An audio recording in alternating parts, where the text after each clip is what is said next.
नमस्कार दोस्तों, स्वागत है आपका एक बार फिर आज के मेरे इस वीडियो में। देखो दोस्तों, आपको पता ही है कि रसिया यूक्रेन में इस समय साहब लड़ाई का माहौल है, यानी कि वहां पर लड़ाई चल रही है। अब ऐसी स्थिति में दोस्तों सवाल उठता है कि इस लड़ाई से हमारी भारतीय कंपनियों को क्या फायदा हो सकता है।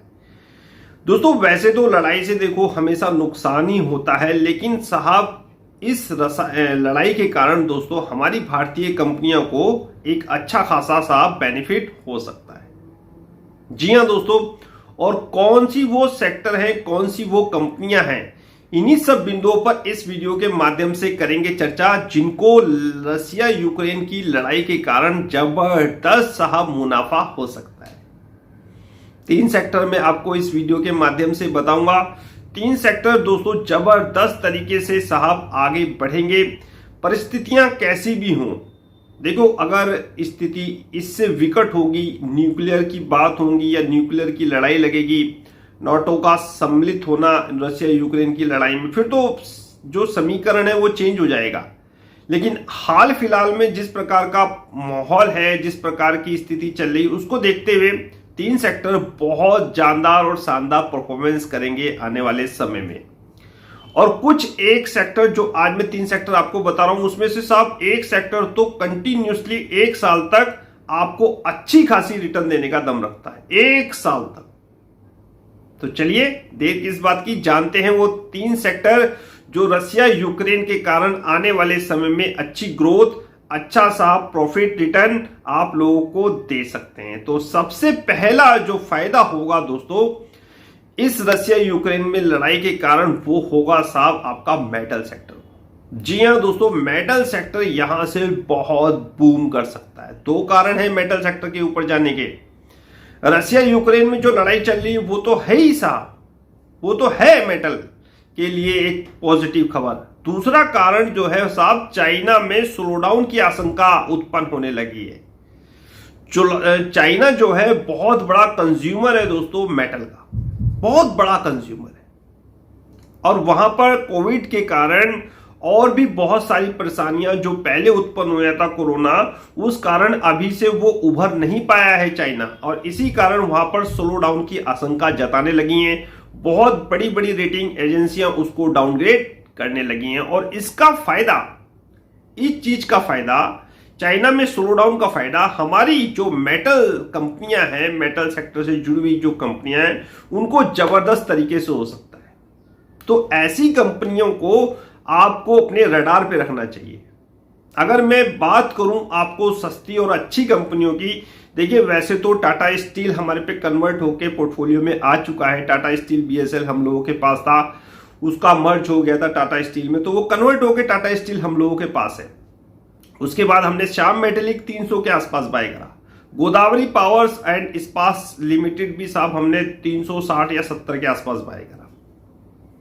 एक श्याम फिरोए, श्याम मेटेलिक ऐसी कोई शेयर्स है, मैं अभी नाम तो नहीं जान भूल रहा हूं उसका, श्याम फिरोए है या श्याम मेटल्स है, इस तरह का एक स्टॉक है दोस्तों। छोटा स्टॉक है, बगल में स्क्रीनशॉट में लगाने की कोशिश करूंगा। वो भी स्टॉक हम लोगों के पोर्टफोलियो में है। श्याम सेंचुरी, याद आ गया था। जी हाँ दोस्तों, श्याम सेंचुरी करके ये शेयर है। नाम में थोड़ा अगर कोई गड़बड़ हो तो आप बगल में जो स्क्रीनशॉट लगाए उसमें जाके देख सकते हैं। बहुत सारे स्टॉक हो जाते हैं, फिर नाम में थोड़ा कंफ्यूजन हो जाता है। बहुत सारे स्टॉक में रिकमेंड करता हूं। अब हर किसी का नाम मेरे जुबान पे तो रहता है, लेकिन स्पेलिंग थोड़ी सी या बोलने का कुछ शब्द इधर या उधर हो सकते हैं। तो बगल में मैं ग्राफ लगा देता हूं, इससे आप देख लीजिए। श्याम सेंचुरी मेरे ख्याल से वो शेयर है, 20-22 रुपए के आसपास वो शेयर है। तो मेटल सेक्टर को तो हमने बहुत पहले ही इस चीज को भांप के अपने पोर्टफोलियो में हिस्सा बना लिया था। तो सबसे ज्यादा जो बेनिफिट होगा दोस्तों मेटल सेक्टर को होगा। मेटल सेक्टर को एक तो रसिया यूक्रेन के कारण होगा साहब, मेटल के जो प्राइस हैं वो बढ़ना तय है। रसिया भी बहुत बड़ा सप्लायर है मेटल सेक्टर का, और वहां स्थिति किस प्रकार है, इसलिए प्रोडक्शन वहां प्रभावित हो सकता है, दाम ऊंचे हो सकते हैं एल्युमिनियम वगैरह के। मैंने आपको पहले भी बता रखा है। नाल्को इसीलिए मैंने आपको दिला रखा है। नाल्को की स्थिति, नाल्को मेटल सेक्टर का ये हमारा शेयर है, लेकिन नाल्को में कहानी और भी छिपी हुई है साहब। उसमें रिन्यूएबल की कहानी छिपी हुई है, और कैसे मैंने स्टॉक अपनी वीडियो के माध्यम से आपको बता रखा है। जीएमडीसी देखिए साहब, कहां दिलाया था और कहां पहुंच गया। तो दोस्तों आने वाले समय में मेटल एक शानदार जानदार परफॉर्मेंस आपको दिखा सकता है। चुनिंदा स्टॉक मैंने आपको बता दिए, और भी अगर आपको मेटल स्टॉक के बारे में जानकारी चाहिए तो व्हाट्सएप पे मेरे साथ जुड़िए या इंडिविजुअल मेरे पे हाई लिख के भेजिए, क्योंकि व्हाट्सएप ग्रुप मेरे ऑलरेडी फुल हो चुके हैं, तो कोई दिक्कत परेशानी वाली बात नहीं है। टेलीग्राम पे ऑलरेडी आप जुड़ के भी बहुत सारी निजी न्यूज या अपडेट प्राप्त कर सकते हो मेटल रिलेटेड, और वहां पर भी मैं बहुत सारे स्टॉक आप लोगों को बताता रहता हूं। इंडिविजुअल हाई लिख के भेजिए, वहां पर भी मैं आपको पोर्टफोलियो मेटल से रिलेटेड बनवा दूंगा। तो एक जबरदस्त दोस्तों फायदा हो सकता है मेटल सेक्टर को। दूसरा सेक्टर जो सबसे ज्यादा साफ बेनिफिट में रहेगा रशिया यूक्रेन के कारण, ऑयल एंड गैस। जी हां दोस्तों, ऑयल एंड गैस जबरदस्त तरीके से साहब आपको एक अच्छा खासा रिटर्न देने का दम रखता है ऑयल एंड गैस। क्यों? क्योंकि देखिए दोस्तों, रशिया यूक्रेन के कारण गैस और साहब जो तेल और गैस के ये जो कंपनियां हैं, इनके प्रोडक्ट के दाम बहुत ऊंची लेवल पे चले जाएंगे, यानी कि बहुत तेजी से दोस्तों इनके दाम बढ़ेंगे। किनके? गैस के, तेल के, बहुत तेजी से ऊपर जाएंगे, और इनका बेनिफिट तेल और ऑयल गैस की जो कंपनियां हैं उनको होगा साहब। जैसे रिलायंस हो गया, गेल हो गया, ओएनजीसी हो गया, आईओसी ऑलरेडी हमारे पास है। इन कंपनियों को दोस्तों अच्छा खासा बेनिफिट होने की संभावना है। जानते हैं जो कंपनियां, ऑयल मार्केटिंग कंपनियां, बीपीसीएल, आईओसी मैंने क्यों लिया? आईओसी के पीछे कहानी है, उसको तो मैंने इसलिए लिया था कि उसमें रिन्यूएबल की भी स्टोरी चल रही है।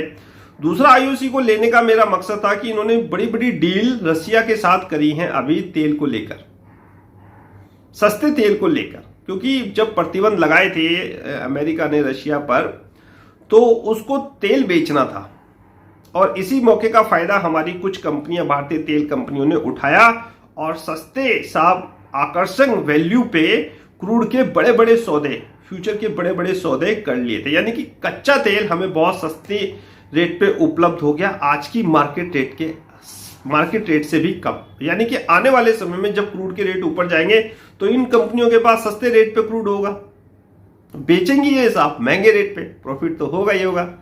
और साहब गैस के दाम बढ़ रहे हैं। आपको पता ही है कि रशिया जो है यूरोप को 40% से ज्यादा गैस देता था, और गैस जब नहीं देगा तो वहां गैस की शॉर्टेज होगी, उसके दाम बढ़ेंगे, और इनका ही फायदा हमारी भारतीय कंपनियों को भी हो सकता है। ओएनजीसी, गेल, रिलायंस, ये कंपनियां दोस्तों फायदा उठाएंगी गैस के दाम बढ़ने का। तो दो सेक्टर मैंने आपको बता दिए, सबसे पहले मेटल एंड देन साहब आपका ऑयल एंड गैस। और भी कुछ जानना हो तो व्हाट्सएप आपके लिए खुला हुआ है। तीसरा सेक्टर आएगा दोस्तों वीट, एफएमसीजी रिलेटेड। जी हां दोस्तों, एफएमसीजी रिलेटेड। आप इन्फ्लेशन के कारण एफएमसीजी स्टॉक में दबाव तो देखोगे, क्योंकि इनकी जो कॉस्टिंग है वो बढ़ जाएगी। कच्चा माल, यानी कि जिससे ये प्रोडक्ट बनाती हैं, ब्रेड, बिस्किट वगैरह बनाती हैं, वीट,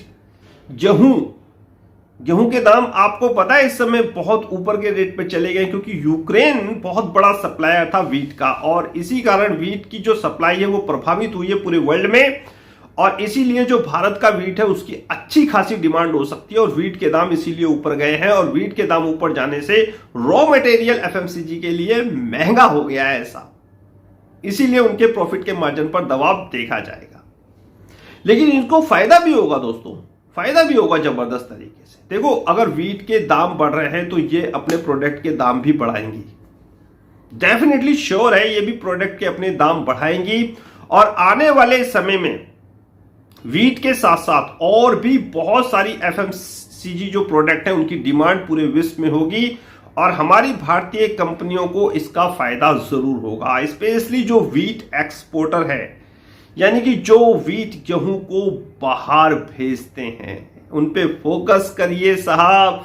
चुनिंदा ही कंपनियां हैं, मैंने आपको बताया है कि अभी थोड़ी सी मेरी इस पे रिसर्च है, लेकिन मुझे बहुत ही कम कंपनियां दोस्तों नजर आई हैं, और उसमें भी थोड़ी बहुत दिक्कत परेशानी है, इसलिए मैं आपको इस वीडियो के माध्यम से नहीं बता रहा हूं। जैसे भी मेरी अपनी रिसर्च पढ़ाई कंप्लीट होगी, डेप्ट वगैरह को मैं चेक कर लूंगा, उसके फाइनेंशियल ट्रैक रिकॉर्ड वैल्यूएशन वगैरह मैं चेक कर लूंगा, तो डेफिनेटली स्टॉक व्हीट एक्सपोर्टर का मैं आपको जरूर बताऊंगा। लेकिन मैंने आपको बता दिया कि एफएमसीजी कंपनियों के साहब आपको शेयर्स कुछ अपने पोर्टफोलियो में रखने हैं।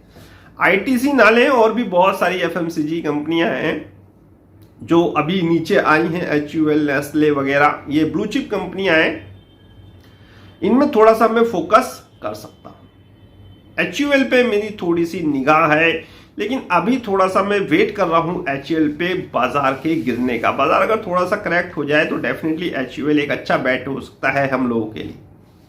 आईटीसी इस समय 250 के ऊपर है, आप उसको भी ले सकते हैं, कोई दिक्कत परेशानी वाली बात नहीं है, लेकिन आईटीसी बहुत स्लो मूवमेंट काउंटर है। लेकिन डेफिनेटली दोस्तों फायदा जरूर होगा एफएमसीजी को इस रशिया यूक्रेन वार की वजह से। तो मैंने 3 सेक्टर आपको बता दिए। सबसे पहले मेटल, दूसरे नंबर पे ऑयल एंड गैस, तीसरे नंबर पे एफएमसीजी। एफएमसीजी को मैंने डिवाइड करा है कई सेक्टर में। व्हीट एक्सपोर्टर जो है उनको भी फायदा होगा, जो राइस एक्सपोर्टर हैं उनको भी फायदा होगा। एफएमसीजी के जो प्रोडक्ट हैं उनके दाम भी बढ़ने की संभावना है, जैसे श्रीलंका वगैरह में आप देख ही रहे क्राइसिस चल रहा है, वहां रेट आसमान छू रहे हैं साहब एफएमसीजी के लिए। जो कंपनियां यहां से एक्सपोर्ट करती हैं बाहर श्रीलंका में, डेफिनेटली वहां पर भी फायदा होगा। रशिया यूक्रेन के कारण चैन जो सप्लाई है वो डिस्टर्ब होने की पूरी संभावना है और हो भी रही है, तो इसका फायदा भी हमारी भारतीय कंपनियां उठा सकती हैं। तो भारतीय कंपनियों को दोस्तों फायदा जरूर होगा, लेकिन कुछ ऐसे सेक्टर हैं जो दबाव देखेंगे। क्रूड के बढ़ते हुए दाम के कारण आपको उनमें दबाव देखने को मिलेगा। तो वो क्या चीज है जो नुकसान में रहेंगे सेक्टर, वो मैं आपको कल की वीडियो यानी कि नेक्स्ट वीडियो में जरूर बताऊंगा कि किन सेक्टर को सबसे ज्यादा नुकसान होगा।